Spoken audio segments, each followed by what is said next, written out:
বোনের বাসায় আসতে না আসতে খাওয়ান দাওয়ান শুরু। এই যে বাইরে থেকে অর্ডার করলাম ওয়েজেস চিকেন ফ্রাই, আর এগুলাই এখন খাওয়া দাওয়া হবে। আসলে আমি বাইরের খাবার খেতে খুব পছন্দ করি, তোমরা সবাই এটাই অবগত। আর তোমরা বলো আমি কেন মোটা হই না। যাই হোক, আজকে আমি আর আরিয়ান বাবা এই ওয়েজেসগুলা খাবো। আর এই ওয়েজেসগুলো আমার এত বেশি পছন্দ। বেশিরভাগ মানুষই ফ্রেঞ্চ ফ্রাই পছন্দ করে, বাট আমার কেন জানি ওয়েজেস অনেক বেশি পছন্দ। আর এই চিকেন ফ্রাইটা আরিয়ান বাবার জন্য অর্ডার করছিলাম, সে চিকেন ফ্রাই অনেক লাইক করে। যাই হোক, ওয়েজেস খাওয়া শেষ, এখন একটু চা বানাচ্ছি।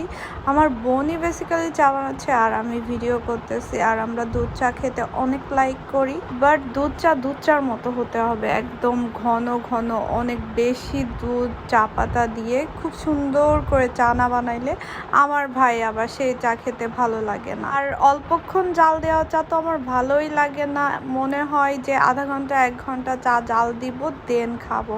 আর এই দেখো অর্ষা কোথায় আছে, সে এত লেজি, সে দাঁড়াতেই চায় না, হাঁটতেই চায় না। এ কারণেই তাকে আমি এইভাবে আটকায় রাখছি।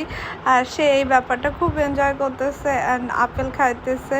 মাশাল্লাহ বলতে কেউ ভুলো না আমাদের ছোট্ট বাচ্চাটা, আমাদের কিউটের ডিব্বা, আমাদের রসগোল্লা। আর এখনই আমরা রেডি হয়ে বের হয়ে যাব আম্মুকে নিয়ে ডক্টরের কাছে, কারণ আম্মুকে ডক্টর দেখাতেই আমরা ঢাকায় আসছি। যাই হোক, আমরা অলরেডি বের হয়ে গিয়েছি আম্মুকে ডক্টর দেখানোর উদ্দেশ্যে। তোমরা সবাই একটু দোয়া করো আম্মু যেন ভালো হয়ে যায়। আর আম্মু সুস্থ হয়ে গেলে আমরা ইনশাল্লাহ খুব তাড়াতাড়ি বাসায় চলে যাব আর তোমাদের জন্য সুন্দর সুন্দর ভিডিও করব ইনশাল্লাহ। আসলে ঈদের পরে অনেক প্ল্যান ছিল, ডে ট্যুর দিব, সুন্দর সুন্দর ব্লগ করব, বাট এগুলা কিছুই হলো না, কারণ আম্মু এত বেশি সিক। লাস্ট 3 মান্থ ধরে আমি কি করব না করব আমার কোনো হুঁশ জ্ঞান নেই। আমরা তো বাসায় থাকতে পারতেছি না ঠিক মতো। যাই হোক, অনেকেই এসে বলবা আপা এত সাজুগুজু করার দরকার কি, মা তো অসুস্থ। ভাই, সারা জীবন মা অসুস্থ থাকলে কি সারা জীবন সাজুগুজু না কইরা থাকবো? যাই হোক, সাজুগুজু করলে মন ভালো থাকে, আর এটা যার যার পার্সোনাল ব্যাপার, এটা নিয়ে কারো কোনো কথা না বলাই উচিত। আর যারা সাজুগুজু করে তারা নিজের জন্য করে, কাউকে দেখানোর জন্য করে না, ঠিক আছে? যাই হোক, আমরা চলে আসলাম হসপিটালে আর আম্মুকে দেখাচ্ছি স্কয়ার হসপিটালে আমার বোনের বাচ্চাকে দেখায়। আমার বোনের সিজার হয়েছে, সবকিছু মিলে আমাদের এই হসপিটালটা বেশি ভালো লাগে। আর এই হসপিটালের সব সার্ভিস আমাদের খুব পছন্দ, এই কারণে আমরা সবসময় প্রেফার করি স্কয়ার হসপিটালে ডক্টর দেখানোর জন্য। বাট এই হসপিটালে একটা জিনিস আমার একদমই ভালো লাগে না, সেটা হচ্ছে গাড়ি রাখার জায়গা খুবই কম, অনলি 26টা গাড়ি রাখা যায়। তাদের গ্যারেজটা একটু বড় করা উচিত, এত রোগী, তাদের গ্যারেজ যদি মাত্র 26টা গাড়ি রাখা যায় তাইলে হলো বলো? যাই হোক, এই যে আমার গলু সোনা, আমার রসগোল্লাকে নিয়ে আমি একটু হাঁটাহাঁটি করছিলাম, কারণ ডক্টর দেখাতে লেট হচ্ছিল।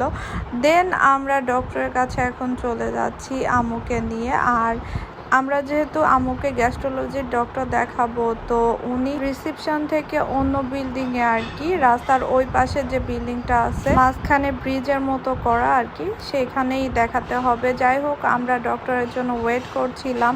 তো এই যে ডক্টর দেখানো শেষ, এখন একটু চলে আসলাম আবারও টেস্ট করাইতে। আর আম্মুকে একটা আল্ট্রাসাউন্ড দিয়েছে। আল্ট্রাসাউন্ডটা বেসিক্যালি আম্মুর যখনই ইউরিনের প্রেশার আসবে তখনই করাতে হবে। তো আমরা সবাই ওয়েট করতেছিলাম, আম্মুকে বেশি করে পানি খাওয়াচ্ছিলাম, বাট আম্মুর ইউরিনের প্রেশার আসতেছিল না।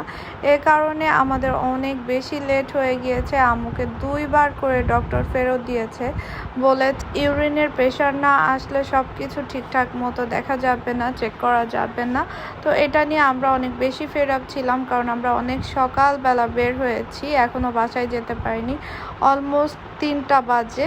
যাই হোক, মাকে বোঝাচ্ছিলাম মা বেশি করে পানি খাও, বাট আম্মু তো পানি খেলেই বমি করে দেয়, খারাপ ফিল করে, এ কারণে সে বেশি একটা পানিও খেতে পারছিল না। দেন আমরা 3rd টাইম আবারও গেলাম আম্মুকে নিয়ে আল্ট্রাসাউন্ড করাইতে। আর অর্ষা এদিকে অনেক টায়ার্ড হয়ে গিয়েছে, কারণ অনেক টাইম চলে গিয়েছে।